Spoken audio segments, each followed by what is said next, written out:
Hello বন্ধুরা, অনেক দিন ধরে ভিডিও নিয়ে আসতেছি না। আর আমার মেয়েটারও শরীর ভালো না, অসুস্থ। এরা রোজার ভিতরে ছিল, দাঁতে ইনফেকশন, এখন হচ্ছে আবার টাইফয়েড। ওর জন্য দোয়া করবেন আমার মেয়ের জন্য। আল্লাহ ছাড়া আসলে আমাদের কেউ নাই। আল্লাহ হচ্ছে সবচেয়ে বড়, আর আপনাদের দোয়া অবশ্যই কাজে লাগবে। আজকে আসলাম একটু ইয়েতে, তো 1লা মে, আজকে সব বন্ধ।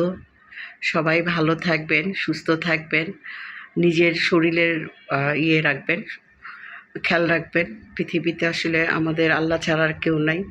আপনজন বলতে সবচেয়ে আপনজন যে আমাদের পৃথিবীতে পাঠিয়েছে সেই, এছাড়া আর কেউ নেই। আমরা দেখেন কত রকমের অন্যায় করি, আল্লাহ আমাদেরকে ক্ষমা করে দেয়। আমরা কত ভুল করি, এত ভুলের মাঝেও আল্লাহ আমাদেরকে ক্ষমা করে। তো নামাজ পড়বেন ভাইরা। আমরা আসলে পৃথিবী ছেড়ে চলে যাব, আমাদেরকে আল্লাহ নিয়ামত দিয়েছে। দেখেন পৃথিবীতে ধান, চাল, মাছ, মাংস অনেক কিছু দিয়েছে খাওয়ার জন্যে, কিন্তু আমাদেরকে কে খাবে? আমাদেরকে পোকায় খাবে। আমাদের এই দেহটা, এই শরীরটা পোকায় খাবে। তো আমরা যেন ভালো থাকি, পোকায় যেন আমাদেরকে না খেতে পারে, আমরা এরকম কোনো অন্যায় না করি। নামাজ পড়ি। নামাজ হচ্ছে যখন আমাদের নবীজি চৌথা আসমানে আল্লাহর সঙ্গে দেখা করে আসছে, তখন নবীজির মন খারাপ ছিল। বলল যে, হে আল্লাহ, আমি যে পৃথিবীতে যাব, তখন বলবে যে আহারে আমরা আল্লাহর বন্ধু হইলাম না।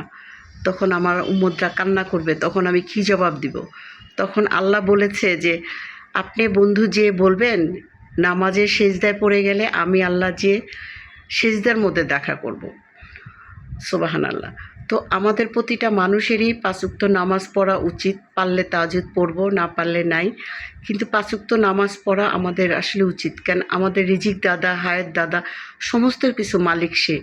আমাদের সন্তানকে আমরা যেরকম ডাকলে যদি একটু দেরি করে আসে বা না শুনে, আমাদের কিন্তু অনেক কষ্ট লাগে। যা ডাকলাম, খাওয়ায় বড় করছি, কষ্ট করে বড় করছি, আমার কথা শুনলি না, আরেকজনের কথা শুনলি। তো আমরা যেরকম কষ্ট পাই, ঠিক আমাদের আল্লাহ ওরকম কষ্ট পায়। ঠিক আমরা আজানের আগেই আমরা অজু টজু করে রেডি থাকবো নামাজের জন্যে, তাই আল্লাহ খুব খুশি হবে। আমরা একটু কষ্ট করে ৫ ওয়াক্ত নামাজ পড়ি।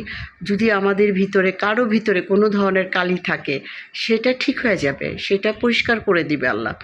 তো আগে নামাজে যেতে হবে, আমাদের ইমানটাকেও ঠিক করে দিবে আল্লাহ। নামাজের মধ্যে দিয়ে ইমান প্রথম, যেহেতু প্রথম ভক্তি হচ্ছে নামাজ, দ্বিতীয় ভক্তি ইমান। হ্যাঁ, না, সরি, প্রথম ভক্তি ইমান, হ্যাঁ, দ্বিতীয় ভক্তি নামাজ। নামাজটা হচ্ছে আল্লাহর সামনে হাজির হওয়া, তাহার ডাকে সাড়া দেওয়া। তো আমরা যেন আল্লাহর ডাকে আমরা সাড়া দিই। আমাদের আপনজনে হাসরে বলেন, পৃথিবীতে বলেন, জান্নাত পাবো কি পাবো না জানি না, আল্লাহ বলতে পারে। আমাদের ১ সেকেন্ড পরে আমরা বেঁচে থাকবো কি মরে যাব জানি না, সেটা আল্লাহ বলতে পারবে। আমরা আসলে আমাদের মধ্যে আমরা কিছুই জানি না, তো একমাত্র আল্লাহ ছাড়া কেউ বলতে পারবে না। তো আমাদের ভালোবাসা, আমরা এত অন্যায় করি, এত ভুল করি, আমাদেরকে কে ভালোবাসে? আল্লাহ ভালোবাসে। আমাদের ভুলগুলো কিন্তু ক্ষমা করে দেয়। আমরা অনেক অন্যায় করি, আল্লাহ কিন্তু মুখ ফিরায় নেয় না। কিন্তু আমাদের সন্তান একটু ভুল করলে আমরা একটু মুখটা ফিরাই নিই। হ্যাঁ, তুমি এটা অন্যায় করছো, এই করছো, এই করছো। আল্লাহ তাহলে কত মহৎ। তো আমরা প্রতিটা মানুষই যেন একটু নামাজ পড়ি। এটা আসলে আমাকে বেয়াদবি মাফ করবেন, আমি নামাজ পড়ি বলে এই কথাটা বলতে পারতেছি। নামাজের মধ্যে যে একটা শান্তি, একটা ভালো লাগা। বলবেন কাজল আপু লিপস্টিক লাগাইছেন কেন? আজকে আসলে আমার একটু সাজতে ইচ্ছে করছে, এই জন্য একটু ঠোঁটে লিপস্টিক দিলাম, একটু কাজল দিলাম, তাও হ্যাঁ দিয়ে দিলাম আর কি, একটু সাজলাম। সাজা তো আর নিষেধ নাই, জানি না, হাদিস বই পড়ি এখন। তো আমি বিভিন্ন হাদিস নিয়ে আইসা আপনাদেরকে শোনাবো। তো আমরা যেন নামাজে অবশ্যই পড়ি আর নিজেদের খেয়াল রাখি। আপনি দেখেন ১ মিনিট পরে যদি মারা যান, কান্নাকাটি করে রেখে আসবে।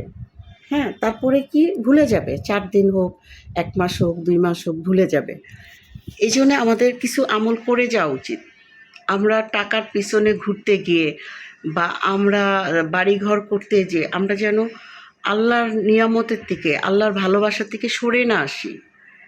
একটা মানুষ কত গড়ায় ৫০, ৬০, ৭০, এরপরে কিন্তু যেতেই হবে। যেতে হবে না? প্রতিটা মানুষেরই যেতে হবে। তো আমরাও যাব। তো আমার এই কথায় কেউ কষ্ট নিয়েন না। আমি আসলে আপনাদেরকে এরকম কোনো যে আপনারা ভালো বুঝেন, জানেন, তারপরেও বললাম। আমি প্রশান্তি পাই নামাজের মধ্যে। আর আমি আগে অনেক পাজি ছিলাম বা একটু নামাজ ওইগুলো ভালো লাগতো না, রোজা থাকতে ভালো লাগতো না। এখন কিন্তু ভালো লাগে। এখন আমি ৫ পর্দার মাঝখানে থাকি, ভালো লাগে। কোথাও যেতে ইচ্ছে করে না। গরিব মানুষের পাশে যেয়ে বসি, ওদের কী খাচ্ছে, কী করতেছে এটা দেখি, ভালো লাগে।